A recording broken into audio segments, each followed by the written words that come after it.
Thanks, David. Well, Chinese regulators are reportedly considering launching an investigation into Apple for anti-competitive practices. Bloomberg is citing sources. CNBC reached out to Apple as well as to the Chinese government, but have not yet heard back. So we have no response. Now, the issue is an Apple policy that requires the company to get a cut as much as 30% of all revenues of the transactions on the apps on its platforms. Now, this has been a long-standing point of contention between Apple and its partners, as well as state authorities. In fact, since late last year, state media, including the Global Times, which is a Communist Party paper, have been describing this as the Apple tax and saying that it's monopolistic as well as unfair to consumers. Now, this also comes as Apple has been struggling to maintain its market share because of competition from local rivals, and as it looks to seek to get approval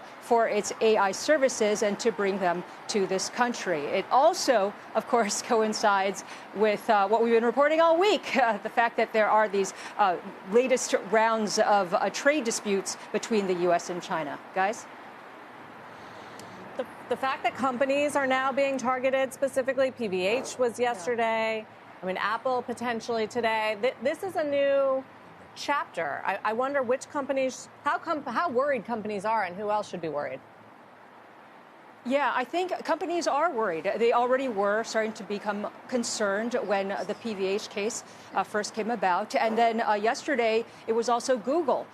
People were surprised that the market regulator said that they were looking at Google for anti-competitive practices. Google has a very large market share when it comes to the Android OS. It makes a lot of money here. You wouldn't think that because the search engine isn't allowed. But it's interesting that they are singling out companies, and one of the reasons why this report about Apple has become so important.